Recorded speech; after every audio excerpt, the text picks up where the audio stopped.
mucho la acogida que ha tenido este seminario que promueve el conocimiento y la colaboración entre estudiantes y profesionales. Hoy contamos con la participación de 3 destacados ponentes que compartirán sus experiencias y conocimientos con nosotros.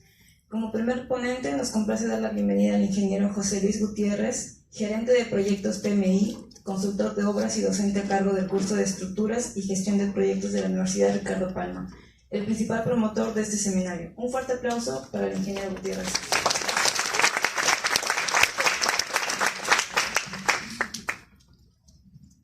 Buenas tardes. Buenas tardes. Disculpen la tardanza, hemos tenido un poco de inconvenientes para iniciar, pero ya estamos aquí.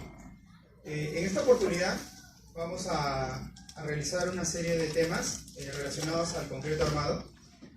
Y yo quiero empezar con esta presentación que es conceptos sismorresistentes de estructuras de concreto armado. Siguiente, por favor. En esta presentación lo he dividido en 3 etapas. En la primera etapa vamos a conversar un poco por qué es importante la ingeniería sismorresistente. En la segunda etapa vamos a conversar algunos criterios de estructuración de edificios o estructuras de concreto armado. Y vamos a hablar también al final de la integración entre la ingeniería estructural y la arquitectura, que en realidad es lo que nos interesa a nosotros. Y siempre empezamos con esta pregunta, ¿no? Y las personas siempre se preguntan, ¿no? ¿Por qué es tan importante el sismo? ¿Por qué en el Perú tenemos que pensar en el sismo? Ustedes tienen que saber que todas las estructuras que se construyan en el Perú deben estar diseñadas para fuerzas sísmicas. Y la respuesta es, ¿y por qué? Y resulta que tenemos el Perú ubicado sobre el cinturón de fuego, que es una zona de interacción de placas muy peligrosas, ¿no? Que siempre están en constante movimiento debido a la naturaleza de la Tierra. ¿Siguiente? Entonces, y uno se pregunta, ¿y cuántos sismos habrán pues, en el Perú, ¿no? ¿Cuántos están ocurriendo? Esta información es del IGP, ¿no? Desde el 60 más o menos que se ha empezado registros acá en Perú. Hasta el año pasado es esa imagen que ven a la izquierda, ¿no? Más de 10.000 sismos que se han registrado. Y en lo que va, por ejemplo, este año, 2024, tenemos ya 354. ¿no? Entonces, cuando estas personas han estudiado esto, han empezado a colocar diferentes equipos y sensores, ¿no? Que de alguna forma nos ayudan a determinar qué está pasando, ¿no? En la Tierra y en esta zona de acá del Perú. Y han realizado el mapa de la derecha, donde se observa que hay una zona de concentración de energía que es donde no se ha desplazado. Resulta que el Perú está sobre 2 placas tectónicas que están en movimiento. Para hacerlo más sencillo, en esa zona donde está con rojo no se mueve. Entonces, al no moverse significa que las placas están acopladas y están acumulando energía, ¿no? Y que en cualquier momento va a liberar, ¿no? Por eso se especula que en esas zonas va a haber un sismo aproximadamente de 8 grados, ¿no? 8.8. Siguiente. Entonces, el último gran sismo que ha habido aquí en el Perú es el del 2007. ¿no? Este sismo ha sido muy interesante porque ha actualizado la norma de sismos para empezar. Se tuvieron unos resultados que no se esperaban hasta antes de eso. Esta norma, este sismo que ocurrió, muchos creen que es un sismo en Lima, ¿no? Aquí en Lima solo llegó una onda, ¿no? El epicentro es de la parte del sur. Entonces, como verán, las estructuras pues, son muy vulnerables, ¿no? Imagínense pues, que llegue un sismo y que termine así toda la ciudad, ¿no? Lo que pasó en ese entonces. Desde ese entonces no hemos tenido ningún sismo más fuerte acá en el Perú, ¿no? El anterior aquí en Lima fue el de 1974 y eso es todo. Seguimos en silencio sísmico. Por eso es que los mapas que hemos visto anteriormente están en zonas rojas. ¿Siguiente? Y algo que casi no se menciona, ¿no? Y siempre nos preocupamos pues porque la estructura soporte un sismo, ¿no? Pero lo que no se menciona casi es este problema del tsunami, ¿no? El tsunami, que es una palabra japonesa que es grande ola frente al mar, ¿no? Arrasa con todo, destruye todo. Lo de la izquierda es una forma idealizada de ver cómo se comporta y la de la derecha es una imagen real, ¿no? Del terremoto del 2011 en Japón, que fue de 9 grados, más o menos el que estamos esperando que ocurra aquí. ¿Siguiente? Y pues ya hay trabajos de investigación acerca de los tsunamis aquí en el Perú. Hay tesis que simulan el comportamiento de esta onda, ¿no? Diferentes zonas de Lima han sido evaluadas qué va a pasar, ¿no? Específicamente en la parte de Miraflores, digamos, la famosa Costa Verde, ¿no? Desaparecería. Eso es lo que está pasando, ¿no? La imagen de abajo es antes de la construcción de la vía de la Costa Verde. Esa vía tienen que saber que fue construida con el material que sacaron de la vía expresa, ¿no? Del Zanjón, todo ese material lo eliminaron y rellenaron esta zona, ¿no? Que poco a poco ha ido ganando espacio al mar, pero todos los expertos que dominan estos temas caen en cuenta que va a desaparecer apenas ocurra un megaterremoto, ¿no? Entonces, por eso, la advertencia es que ocurre un terremoto y si estás en la Costa Verde, pues salir. ¿Siguiente? Entonces, aquí en el Perú nosotros sí tenemos normativas para esto, ¿no? Nuestra querida norma, la norma E030 de sismos, ¿no? La versión 2018, pues tiene muchos conceptos sismoresistentes modernos que se emplean en diferentes partes del mundo. Nuestra norma E060 del 2009 de concreto armado también tiene muchas recomendaciones que recogen del ACI, ¿no? del Instituto de Concreto Americano de Estados Unidos, que tiene presencia en todo el mundo. Y pues uno de los libros más destacados aquí es de nuestro ingeniero Teodoro Harsen, ¿no? Una eminencia en el concreto armado aquí en el Perú. Siguiente. Sin embargo, los Peruvian Boys, ¿no? La gente pues que construye, ¿no? Y yo diría autoconstruye, ¿no? Sin dirección técnica, principalmente, llegan a hacer este tipo de cosas atrevidas, ¿no? Cosas que te ponen a preguntar, ¿no? ¿Qué va a ocurrir cuando llega el terremoto? ¿Qué va a ocurrir cuando llegue esa fuerza de 8.8, ¿no? Y hemos visto escenarios como el del 2007 y probablemente hayan existido muchas de estas estructuras ahí, ¿no?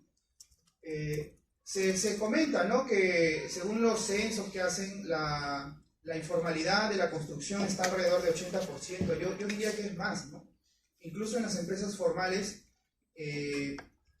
basta que el ingeniero o arquitecto que esté en el proyecto le da la espalda un momento a los trabajadores, ¿no? O falta un día, se cometen actos de construcción de eficiencia de calidad, ¿no? Lo cual conlleva, digamos, a que la estructura ya no sea bien construida, ¿no? Por lo tanto es casi informal. Entonces, es un problema que está ocurriendo siempre y que la gente no toma conciencia hasta que ocurre un verdadero sismo, ¿no? Tantos edificios que se están construyendo y la pregunta es, ¿estarán bien diseñados? ¿Estarán bien construidos? ¿Qué ocurrió el año pasado allá en el terremoto del 2023, Turquía? ¿No? ¿Qué ocurrió? Ocurrió el sismo en la madrugada y para la tarde, a la segunda réplica, en la mañana, en la segunda réplica, las edificaciones empezaron a colapsar, ¿no? Se quedó en evidencia todas las deficiencias constructivas que se tuvieron, ¿no? El papel aguanta todo, el papel tú dices, no, es que fue construido y tienen los planos, pero habría que ver si esos planos son realmente lo que debería ser en la estructura, ¿no? Y entonces ahí se han tenido muchos problemas de esa informalidad que muchos especulan que va a ocurrir lo mismo aquí en el Perú. ¿Entiendes? Entonces, regresamos a la pregunta, ¿no? ¿Cómo se logra una estructura segura, ¿no? Y pues, siguiendo nuestra norma, en realidad nuestra norma nos recomienda que las estructuras que estén bien diseñadas van a cumplir el objetivo principal, que es evitar que las personas fallezcan. ¿Y cómo evita eso? Dando tiempo a que las personas salgan de las edificaciones. Ustedes tienen que saber que la filosofía de diseño del concreto armado, del acero, de la madera, del adobe y todos los materiales, cuando tú diseñas los sistemas estructurales, todos tienen filosofías de diseño de colapso. O sea, las estructuras están diseñadas para colapsar. Pero colapsar de tal forma que tú puedas escapar de ello, salir de la edificación. Entonces, cuando uno cumple el diseño, pues tiene ese tiempo. Cuando no tiene diseño, simplemente ocurre el sismo y la estructura colapsa inmediatamente, no te da tiempo a salir. Bueno, la norma E060, así como el libro del profesor Harsen, nos comenta que el concepto de diseño es muy sencillo, ¿no? Tú tienes que colocar una estructura que soporte las fuerzas, así de sencillo. Bien. Y aquí en Lima pues tenemos diferentes estructuras importantes, ¿no? El edificio más alto del Perú no es de acero, sino es de concreto armado. Este edificio de 140 metros de altura, ¿no? Más de 60.000 metros cuadrados de área techada y de 30 pisos, ¿no? Construido con una arquitectura muy bonita, es una muestra de que cuando uno desea hacer las cosas bien, pues funciona. Entonces, lo ideal sería que todas las estructuras que se construyan, no sé, pues, en este tiempo, deberían seguir esos lineamientos, pero la verdad es que no es así. Siguiente. Entonces, algunas recomendaciones básicas para ustedes que están desarrollando sus proyectos, ¿no?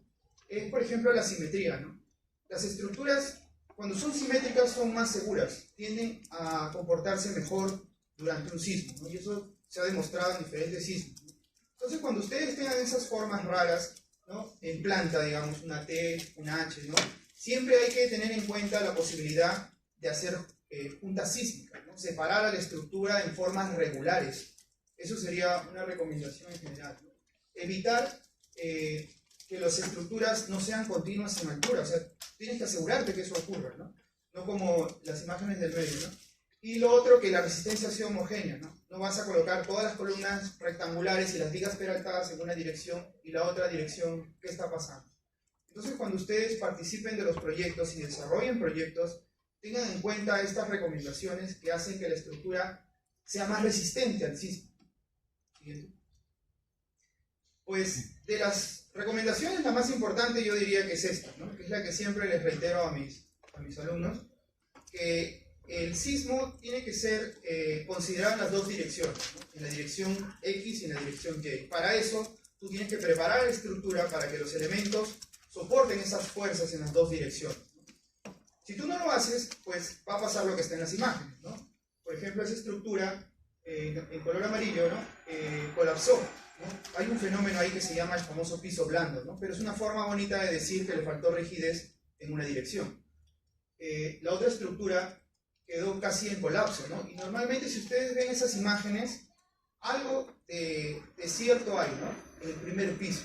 En el primer piso a veces las personas quieren llenarlo de estacionamientos, quieren hacer tiendas, ¿no? ¿Cuántas edificaciones hacen los famosos cambios de uso, ¿no? Hay que tener mucho cuidado con quitar rigidez a la estructura, ¿no? Muros portantes que no deben ser tocados, pues simplemente los sacan.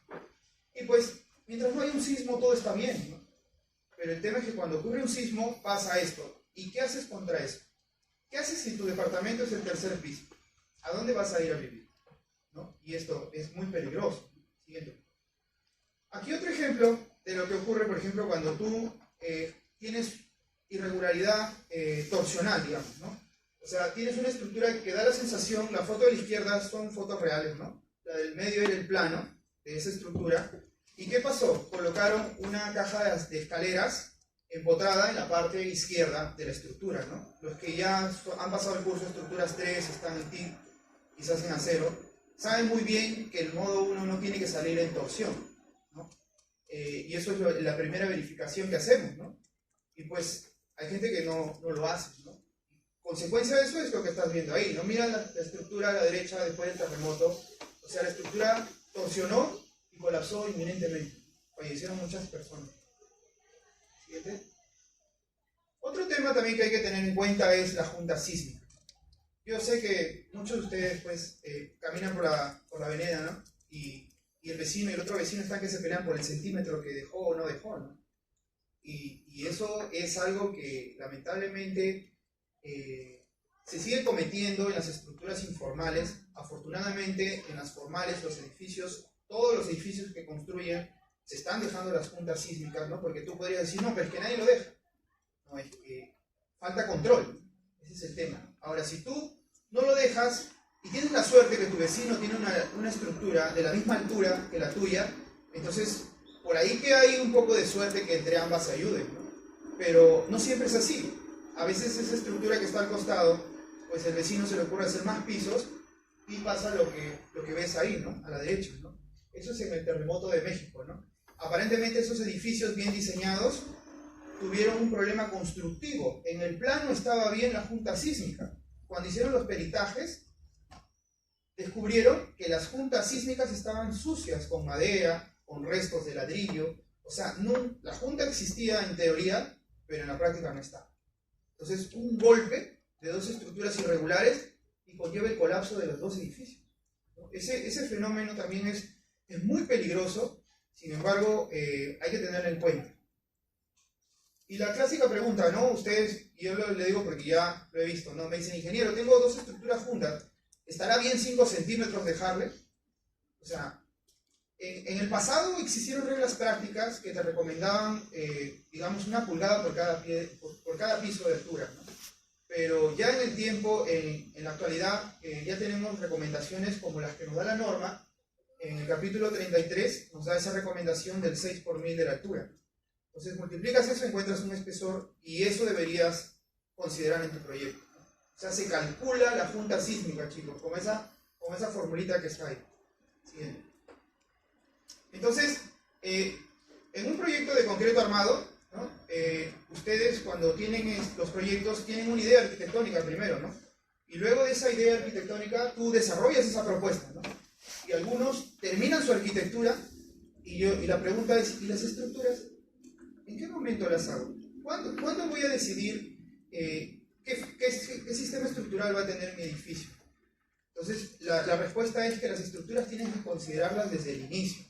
Por eso, los alumnos que llevan los cursos de estructuras han visto que primero se tiene que armar la grilla, ¿no? Que es la separación de las columnas para poder empezar a estructurar el proyecto. Y hay recomendaciones sobre eso. Siguiente. Entonces, ya, tú sabes que hay que considerar a las estructuras desde un inicio, ¿no? Y la pregunta es, pero ¿cómo las hago, no? O sea, ¿cómo sé qué espesor tiene la losa de techo para hacer los portes, las vigas, las columnas, de qué tamaño van a ser, ¿no? Las placas, ese problema de las placas, la gente sigue pensando que las edificaciones no deberían llevar placas, ¿no? Entonces recuerda que la única defensa que tienes contra la fuerza sísmica en un edificio de concreto armado en sistema dual son las placas. Entonces hay que pensar siempre en considerar placas. Y por la recomendación que hemos visto, hay que pensar en colocar simétricamente las placas y en las dos direcciones. Luego hay que saber estructurar los sótanos también y las cimentaciones. Entonces, la respuesta a esa pregunta sería haciendo una buena propuesta estructural de concreto armado, siguiendo recomendaciones y criterios sismoresistentes. Siguiente. Entonces, una forma de hacer esta correcta estructuración es esta propuesta que la venimos desarrollando en los cursos de estructuras, ¿no?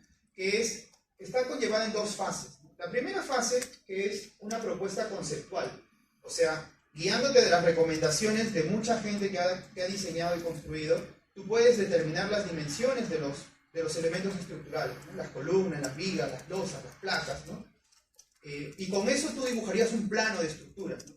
Y la gente podría engañarse a sí misma y creer que eso es lo correcto, ¿no? Que ya con eso lograron que ya se resolvió las estructuras, y eso no es cierto, ¿no? Entonces, esa primera fase está bien que se haga porque hay que partir de algo, hay que tener una propuesta basada en recomendaciones y buenas prácticas de diseño. Entonces, la siguiente fase es la fase de la propuesta analítica, ¿no? Esta configuración o esta propuesta que tú la haces en el papel, la tienes que levantar apoyándote de software tridimensionales, ¿no?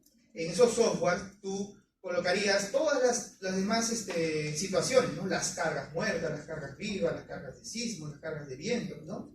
Y todas las configuraciones, y finalmente te apoyarías en 3 verificaciones finales. La primera, la del análisis modal, ¿okay? La segunda, la de control de desplazamientos, y la tercera, la verificación por ratio.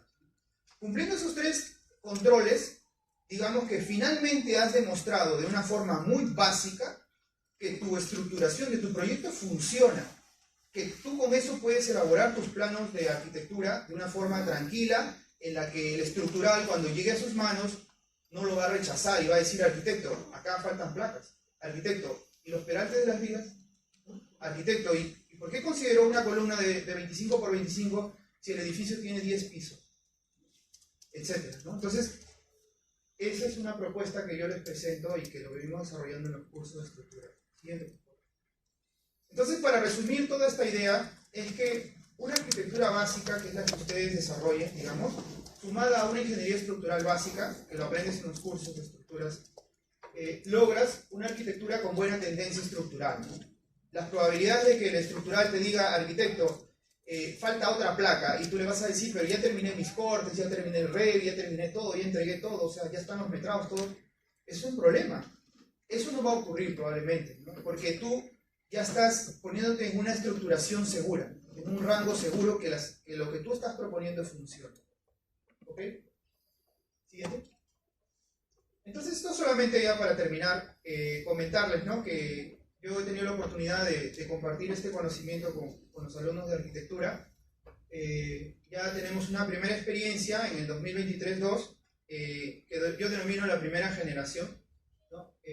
Tuvimos solo 23 estudiantes en esa vez, y pues hay algunos de sus proyectos, ¿no? Se llegó a elaborar modelos, ¿no? El de la izquierda son las arquitecturas y el de la derecha es el modelo analítico, ¿no?, que finalmente controla y verifica los elementos, ¿no? Logrando que pasen esas 3 verificaciones, ya terminaron, ¿no? Siguiente. En el 2024-0 también tuvimos la segunda generación, hubieron un poquito más, 33, ¿no? Modelos muy interesantes, propuestas de arquitectura muy simpáticas, ¿no?, que funcionaron, con sótanos y todo lo demás. Siguiente. Y bueno, actualmente estamos en la tercera generación, ¿no? La generación, tenemos 37 estudiantes, que espero que estén todos aquí, ¿ok? Y ese es el objetivo del curso, ¿no?, lo que les he presentado. Siguiente. Entonces, quiero terminar esta ponencia haciéndole una pequeña reflexión. Siempre es importante escuchar a las personas sabias del pasado, ¿no? Quien sobrevive no es el más fuerte ni el más inteligente, sino el que se adapta mejor al cambio. ¿Y qué voy con todo esto? Que en este mundo de constantes cambios, chicos, tenemos que ser adaptables, ¿no? Tenemos que adaptarnos a los softwares, a las normas, a las tendencias, ¿no? Y atrevernos a hacerlo, ¿no? Hacer la diferencia para que ustedes sean las nuevas generaciones de arquitectos que hagan estos proyectos muy seguros en la espera del gran terremoto que pronto va a llegar. Eso sería todo por esta vez. Muchas gracias.